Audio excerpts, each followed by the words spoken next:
आइए जानते हैं उत्तर प्रदेश के दिन भर की 50 बड़ी खबरों को सिर्फ 10 मिनट में। लेकिन उससे पहले आप वीडियो को लाइक नहीं किया है तो लाइक और सब्सक्राइब कर दीजिए। पति के अवैध संबंध तो पत्नी करती है चोरी। थाने पहुंचा दंपति, पुलिस ने मंगवाई भागवत गीता। फिर ऐसे बनी बात आगरा में शक की वजह से पति पत्नी में विवाद का मामला शनिवार को परिवार परामर्श केंद्र पहुंचा। काउंसलिंग में वे एक दूसरे पर आरोप लगाने लगे। कसम खाने की बात कहने पर पुलिस ने भागवत गीता मंगाई।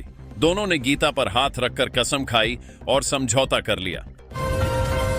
रसोई गैस के रेगुलेटर में रिसाव से लगी आग, मां बेटी समेत 5 लोग झुलसे। अस्पताल में भर्ती यूपी के बाराबंकी में रविवार को खाना बनाते समय रसोई गैस सिलेंडर के रेगुलेटर में रिसाव होने के बाद आग लग गई। आग से मां बेटी समेत 5 लोग झुलस गए। घटना से घर में चीख पुकार मच गई। सभी को अस्पताल में भर्ती कराया गया। अखिलेश यादव के आवास के बाहर लगी होर्डिंग, लिखी गई ऐसी बात। राजनीतिक गलियारों में बना चर्चा का विषय। उत्तर प्रदेश के अयोध्या में मिल्कीपुर सीट पर हुए उपचुनाव में सपा को हार का सामना करना पड़ा। इसके बाद से सपा मुखिया अखिलेश यादव सहित नेता और कार्यकर्ता भाजपा और चुनाव आयोग पर जुबानी हमला बोल रहे हैं। इसी कड़ी रविवार को राजधानी लखनऊ में विक्रमादित्य मार्ग स्थित सपा अध्यक्ष के आवास के पास होर्डिंग लगाई गई है। कुंदरकी में जच्चा बच्चा की मौत, झोला छाप ने कराई थी डिलीवरी। मां बेटे के शव देख परिजनों की निकली चीख। कुंदरकी के मोहल्ला नूरुल्ला में अपंजीकृत अस्पताल में डिलीवरी के दौरान जच्चा बच्चा की मौत हो गई। गुस्साएं परिजनों ने हंगामा किया तो महिला झोला छाप और कर्मी भाग निकले। पुलिस ने मां बेटे के शवों को कब्जे में लेकर पोस्टमार्टम के लिए भेजा है। जमीन के लिए मां को मारा, फिर भाई भाभी और 4 बच्चों की हत्या में मिली मायत की सजा। सुप्रीम कोर्ट से हुआ बरी। आगरा के अछनेरा थाना क्षेत्र के गांव तुर्किया में 2 सगे भाई गंभीर और सत्यभान ने जमीन के लिए 2007 में मां की हत्या कर दी थी। तब गंभीर ने कसम खाई थी कि जिस जमीन के लिए उसने मां की हत्या की, भाई ने गड़बड़ी की तो उसे भी नहीं छोड़ेगा। जमीन के लिए वह कुछ भी कर सकता है।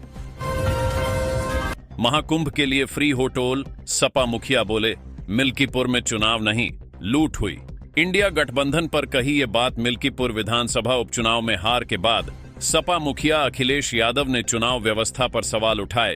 आगरा के एतमादपुर में एक कार्यक्रम में शिरकत करने आए अखिलेश ने सरकार पर साधा निशाना। सपा मुखिया ने कहा कि महाकुंभ में रोज स्नान करने वालों का आंकड़ा बताने वाली सरकार मरने वालों का आंकड़ा नहीं बता पा रही। बिल्डर प्रखर गर्ग पर एक और मुकदमा। पेंट हाउस के नाम पर की 2 करोड़ रुपए की धोखाधड़ी। 2 करोड़ रुपए लेने के बाद भी चर्चित बिल्डर प्रखर गर्ग और उनके दोस्त ने पेंट हाउस का बैनामा नहीं किया। मामले में पीड़ित की शिकायत पर बिल्डर सहित 2 के खिलाफ अमानत में खयानत और जान से मारने की धमकी देने के आरोप में सिकंदरा थाने में केस दर्ज हुआ है। हुक्का बार में गैंगरेप। खुद पार्टीबाज थी वो, किशोरियों को धकेला था देह व्यापार में स्वानटेंड। रेशमा गिरफ्तार। गोरखपुर पुलिस ने फरार चल रही रेशमा को गिरफ्तार किया है। एएसपी सिटी अभिनव त्यागी के निर्देशन में हुक्का बार और देह व्यापार के धंधे की जांच करवाई गई। इसी आधार पर पुलिस ने एक साथ शहर के कई इलाकों में छापा मारकर आरोपियों को गिरफ्तार किया था। खूनी मांझा, एक फर्म और 100 ब्रांड। इस जिले में भरे हैं कई गोदाम। 3 की हुई थी दर्दनाक मौत। तस्वीरें बरेली के बाकरगंज इलाके में खूनी मांझे से कई गोदाम भरे हैं। जिम्मेदारों की लापरवाही के बीच मांझा कारोबारी गोदामों से चोरी छिपे माल निकाल रहे हैं। कई कारोबारियों ने काइट डोर, केके, डीके, केजीएन नामों से फर्मों का पंजीकरण करा रखा है। एक फर्म का पंजीकरण कर 100 ब्रांड तैयार किए जा रहे हैं। अखिलेश यादव ने श्रद्धालुओं के वाहन टोल फ्री करने की रखी मांग। बोले जाम की समस्या होगी कम। यूपी के प्रयागराज में महाकुंभ चल रहा है। त्रिवेणी में स्नान करने के लिए श्रद्धालुओं के जत्थे लगातार पहुंच रहे हैं। इसको लेकर रविवार को सपा मुखिया अखिलेश यादव ने सरकार से श्रद्धालुओं के वाहन टोल फ्री करने की मांग की है।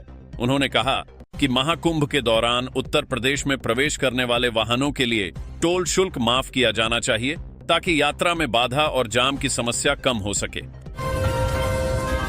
मिल्कीपुर में चला योगी का जादू। जितने अंतर से लोकसभा हारे, उससे अधिक से उपचुनाव जीता। सपा की हार के 5 कारण। अयोध्या में एक बार फिर मुख्यमंत्री योगी आदित्यनाथ का करिश्मा सामने आया है। मिल्कीपुर उपचुनाव में सिपह सलारों की मदद से भाजपा को भारी मतों से जिताकर योगी ने कुशल संगठनकर्ता होना साबित किया है। पूरे उपचुनाव में पीढ़ियों बेअसर दिखा, न तो पिछड़ा, न दलित और न ही अल्पसंख्यक मतों को सहेजने में कामयाबी मिली। आधे मन से लड़ती दिखी सपा प्रत्याशी को लेकर भी कार्यकर्ताओं में नहीं था उत्साह। मिल्कीपुर उपचुनाव में हार का ठीकरा सपा मुखिया अखिलेश यादव भले ही चुनाव आयोग और पुलिस प्रशासन पर फोड़ रहे हों, लेकिन सियासी बिसात पर सपा की हर चाल नाकाम हाय गई। चुनावी शतरंज में सपा को अपनी ही चली कुछ चालों से भी नुकसान हुआ। जातियों को ऐसे साधने में सफल रही भाजपा, सपा के सफल नहीं हुए प्रयोग। मिल्कीपुर के चुनावी महासमर में भाजपा का जातिवार मतों को सहेजने का प्रयोग सफलतम रहा। मुख्यमंत्री की सजाई पिच पर उनके मंत्रियों समेत कई धुरंधरों ने धमाकेदार पारी खेली और पहली बार उपचुनाव में कमल खिलाया। भारतीय जनता पार्टी के प्रत्याशी चंद्रभानु पासवान ने समाजवादी पार्टी के उम्मीदवार अजीत प्रसाद को 61,670 मतों के बड़े अंतर से पराजित किया। इसी के साथ भाजपा कार्यकर्ता जश्न में डूब गए तो सपा के खेमे में मायूसी छा गई। आईडी नहीं बनने पर नहीं रुकेगा शिक्षकों का वेतन। इस आदेश के बाद अध्यापकों ने ली राहत की सांस। प्रदेश में विद्यालयों में छात्रों की automated permanent academic account registry अपार आईडी बनाने को लेकर की जा रही सख्ती के बीच शिक्षकों कर्मचारियों को राहत मिली है। अब अपार आईडी न बनने पर उनका वेतन नहीं रोका जाएगा। माध्यमिक शिक्षा विभाग ने इससे संबंधित आदेश जारी किया है। कुंभ स्नान से पहले परिवार हुआ हादसे का शिकार। पति पत्नी और बहन की दर्दनाक मौत। कई गंभीर महाकुंभ जाने के दौरान फिर सडीडीएचक हादसा हुआ है, जिसमें बिहार के गया जिले के एक ही परिवार के 3 लोगों की मौत घटनास्थल पर हो गई, जबकि 9 लोग गंभीर रूप से जख्मी हो गए। सभी जख्मी लोगों का इलाज पास के अस्पताल में चल रहा है। संगम पहुंचने के सभी रास्तों पर 10 से 15 किलोमीटर जाम। प्रयागराज लखनऊ हाईवे पर रेंग रहे वाहन। रात से ही फंसे लोग। महाकुंभ स्नान को लेकर श्रद्धालुओं का तांता। आखिर जाम की समस्याओं से जूझते एवं रेंगते वाहनों के साथ पैदल चल रहे श्रद्धालुओं को देखकर ही लगाया जा सकता है, जबकि महाकुंभ पहुंचने के लिए श्रद्धालुओं का उमड़ता जनसैलाब जाम का झाम बन गया है। मिल्कीपुर में सपा कैसे हारी? मायावती ने अखिलेश से मांगा जवाब। दिल्ली में एएपी की हार की भी वजह बताई। मिल्कीपुर विधानसभा सीट पर हुए उपचुनाव को लेकर बसपा प्रमुख मायावती ने समाजवादी पार्टी और अखिलेश यादव पर निशाना साधा है। मायावती ने कहा कि पिछली बार सपा ने अपनी हार के लिए बसपा को जिम्मेदार बताकर बचने का प्रयास किया था।